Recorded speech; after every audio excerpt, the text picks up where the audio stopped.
तर आरोपी दत्तात्रय गाडेच्या अटकेचा थरार कसा होता? आरोपी दत्तात्रय गाडे गुनाड गावामधल्या ऊसाच्या शेतामध्ये लपल्याची माहिती पोलिसांना मिळाली होती। काल दिवसभर पोलिसांनी ड्रोनच्या माध्यमातून दत्तात्रय गाडेचा शोध घेतला, पण तो काही सापडला नाही। रात्री 11:15 वाजल्याच्या सुमारास गाडे एका घरामध्ये पाणी पिण्यासाठी गेला। पाणी प्यायला गेलेल्या घरातील महिलेनं पोलिसांना फोन करून गाडेची माहिती दिली। पोलिसांनी अर्ध्या तासामध्ये दत्तात्रय गाडेला चारही बाजूंनी घेरलं।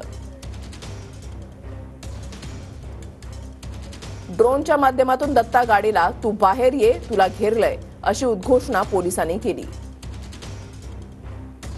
त्यानंतर कॅनॉलच्या खड्ड्यामध्ये लपलेला दत्तात्रय गाडे बाहेर आला, त्याला पोलिसांनी अटक केली।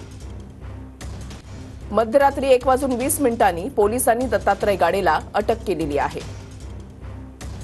महिलेनं माहिती दिल्यानंतर तब्बल 2 तासांपेक्षा जास्त वेळ सर्च ऑपरेशन सुरू होतं। गाडेला अटक करण्यासाठी पोलिसांना गुनाड गावच्या ग्रामस्थांची मोठी मदत झाली।